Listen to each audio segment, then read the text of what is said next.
Hey, Igbo kwenu ya. Igbo kwenu ya. Igbo kwezuenu. Yeo. Kele ihe anyị na-ekwu n'ụbọchị nke tata. Aghọtaghị m dịsị mkpanụma na-eti na ana Igbo ayo. Aghọtaghị m ya. Mana anyị ya na-ekwu. Ndị ya anụ ya na-anụ. Ndị ya na-eme gịnị? Ndị ya na-eke ọnụ ya na-akọ ọnụ. Aghọtaghị m nke this rapid movement of Igbo Muslims since last year December ka ọ ka njọ. And ebe niile ọ ka njọ bụ gịnị n'Enugu State. Kita nna agwa unu na na-connect unu dot of the things ikwugo m ihe a severally. Agwa m sị gị, amụrụ relationship Peter Mba na ndị ugwu ji. Amụrụ relationship Peter Mba na ndị ugwu ji. And it's just so sad na bụ ihe na-ebido from n'ime village Nsụka apụta. All part of the neighboring village Nsụka na ihe niile da mụrụ m Enugu very well, mana Nsụka the name the popular. So all those other places ha na-aba all these things. For how long? For how long? Ịmakwa ego na na-ebinye ndị a ka ha wee convert ya. When you are being tested with something they loyal to, do you think it's everybody that can resist these people?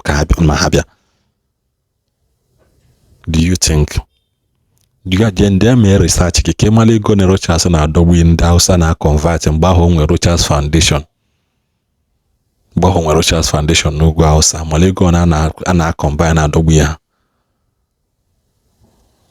Then when Mbochi was in Imo State, Rochas go see his true color. And then this video called the quad. I don't feel count the number of the places where Igbo push to me for markets because of how they teach Islam. But I don't go stop. They need to know more about Prophet Muhammad sallallahu alaihi wasallam. My name is Muhammad Muritala Chukwuemeka Ohaji, aka Afa Igbo Quran Unso. Chukwuemeka Muritala Muhammad, because that is his name. He said his name is Muhammad Muritala Chukwuemeka Naji. He said that he cannot count how many places Igbo people stone him because they teach Islam. Onakuzi Islam. Onakuzi Igbo Quran. And according to this Muritala Muhammad Chukwuemeka Naji, he said that he want to bring Muhammad. Not only Muhammad, but say Igbo people no agree.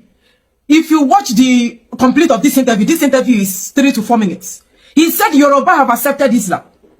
Hausa embraced Islam. That is the Igbo people. Say that Igbo people never want to accept Islam.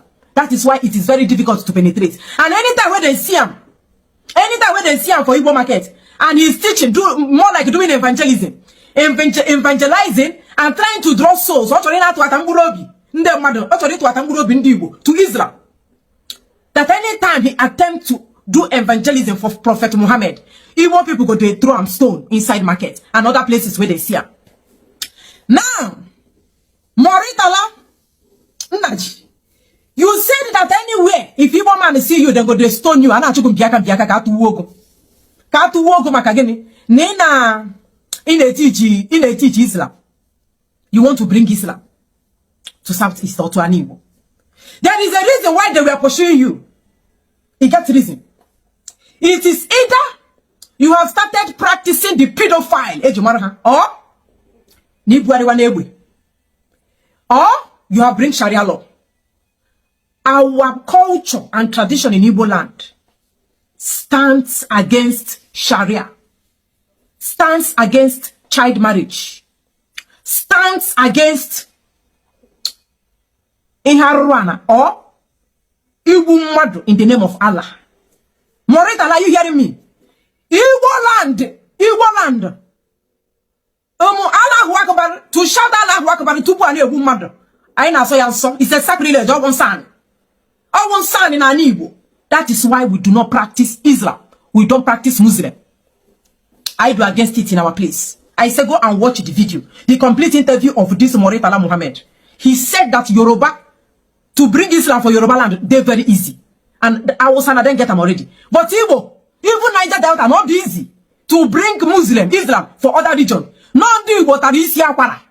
Now Igbo people reject Islam. Now why then they pursue? Igbo people never want agree. Now, I have already told you the reason why our body, Islam will naked wire to our body, they accept them. Our body will naked wire to it. Only here, they penetrate. Because we cannot watch a 13 years old child, a 9 years old child, going to marry to 180 or 85 years old Malam or Aboki or Muslim in the name of it is what Allah wants. We don't know about when you buy somebody, you go somewhere, they will give you 72 virgins. Have you seen why that Islam teaching is not going well with us? Have you seen anybody buying somebody in the name of Jesus? Then the crime is everywhere in every region. But have you seen anybody, they buy anybody, say in the name of Jesus, that he is buying somebody, that if he reach heaven, they will give him 80 virgins?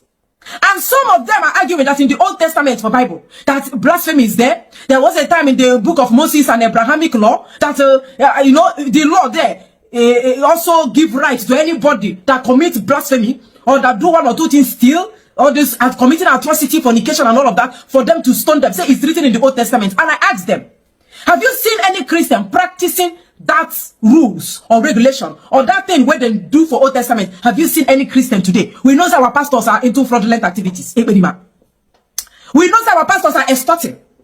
Anybody that wants to be hypnotized. But the real question is, Christians, you don't see any Christians where they buy somebody in the name of Jesus Christ, that after buying the person, he will go to heaven. And there is a package for him in heaven for buying person. Now, why would they fear that Islam? Why do do Islam? I do Islam. Do here nay? Moritala Muhammad Chukwemeka. He's in Islam. What happened to our old time religion? Directly from heaven. What happened to Aja?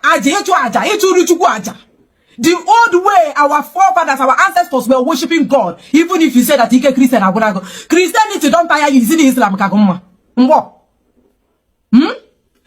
Christianity, but you think Islam is better.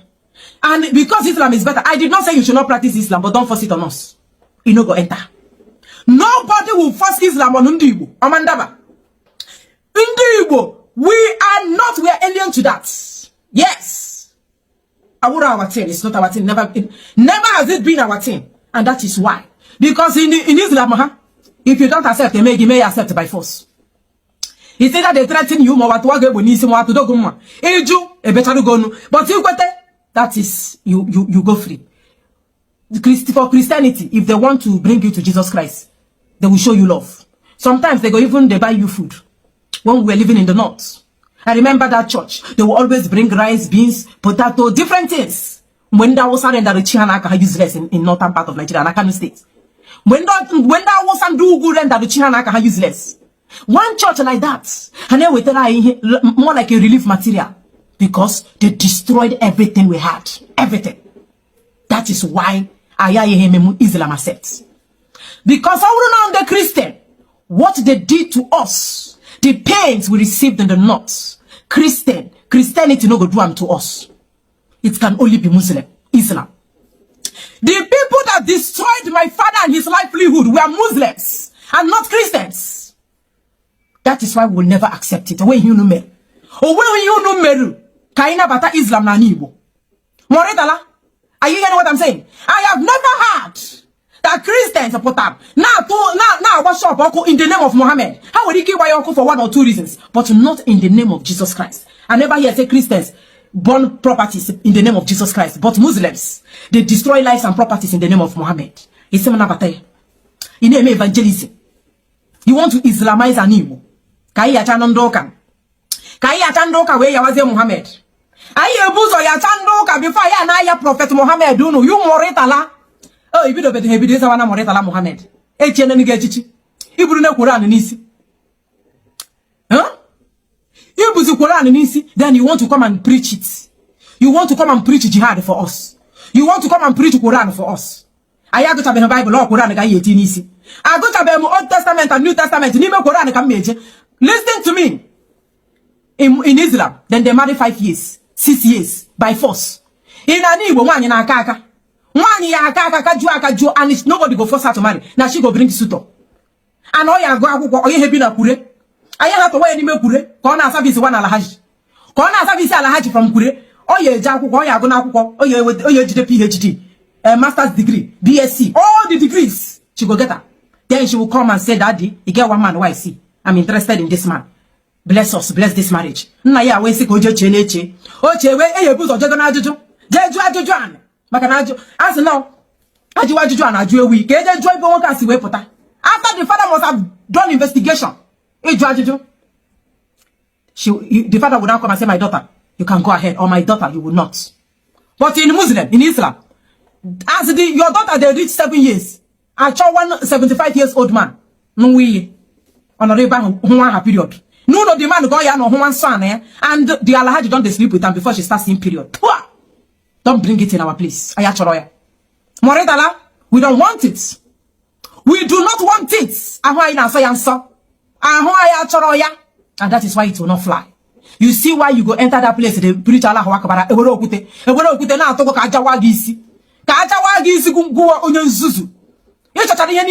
You cannot bring science and technology. One Allah Akbar and Prophet Muhammad. You leave science and technology. See what in China they do. You not go bring technology for us. Now Allah Akbar you won't bring for Southeast. Arona Wago. Muhammad Moritala. Arona Wago. Our body is against it. Our spirit, soul, and body is against Islam. It never favor us. I'm a fighter. We are not explaining it. I'm a porno. You will cry till next year. Muhammad Moritala.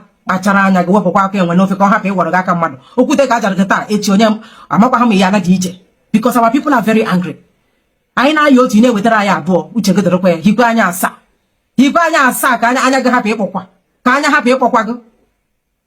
Islam is not our thing. Stop forcing it on us. Stop forcing you Muslims. Stop forcing Islam on Undibo. Stop this propaganda and agenda of forcing Islam on Undibo. We need science and technology. We want to grow. Religion has never helped anybody before. Religion, if religion they help, northern part of Nigeria will be the best place to live. But now, northern part of Nigeria is an inhabitable place. But now I carry religion for head. That is why you people are voting all these animals you call presidents. Moritala Muhammad Pacharanga. On cannot do 20 naira, on cannot 10 naira. No, I have an equal 10 naira. That's not how Moritala Muhammad. Now I cannot 20 naira. He met as a sultan of Sokoto. Ocho.